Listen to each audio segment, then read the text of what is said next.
Hello বন্ধুরা, আজকে আমি দেখো এই যে সাদা রাজমা আছে, এটাকে আমি কালকে থেকে ভিজিয়ে রেখেছি, টাইম লাগে অনেক, ভিজিয়ে রেখেছি। এবার যে প্রেসারে জল গরম হচ্ছে, প্রেসারে এবার আমি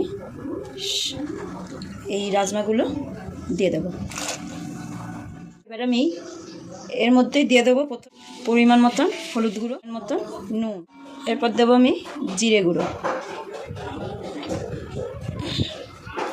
দেবো আমি ধনে গুঁড়ো, টমেটো পেস্ট করে রেখেছি সেটা, আদা রসুন আর কাঁচা লঙ্কা একসঙ্গে বেটে রাখা সেটা দিয়ে দিচ্ছি। আমি যে ওই পেঁয়াজটা ব্রাউন করে ভেজে রেখেছিলাম সেই পেস্টটা দিয়ে দিচ্ছি। মশলা গুঁড়ো সেদ্ধ হবে, রান্নাও হবে, গরম করেছি। এবার দেব তেজপাতা, গোটা সাদা জিরে, কিউব করে আলু, এটা দিয়ে দেবো।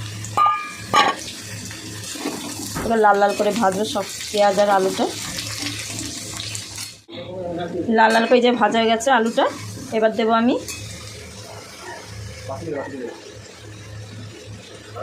অল্পই হলুদ দেবো, কারণ আগে হলুদ দেওয়া ছিল, একটু হলুদ দিলাম।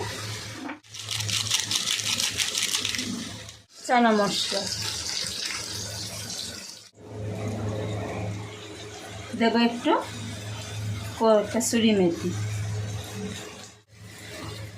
গরম মশলা দেবো। এবার আমি এই যে সেদ্ধ করা এই যে রাজমা এর মধ্যে এটা দিয়ে দেবো, আলুটা।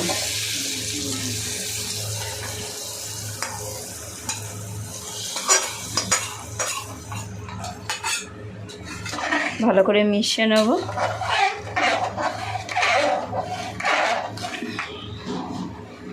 একটু ফুটে উঠলেই আমি নামিয়ে দেবো। আর এই যে রাজমা রেডি। এর সঙ্গে একটু ধনেপাতা হলে খুব ভালো হতো, কিন্তু নেই এখন, আপনাদের কাছে থাকলে দেবেন।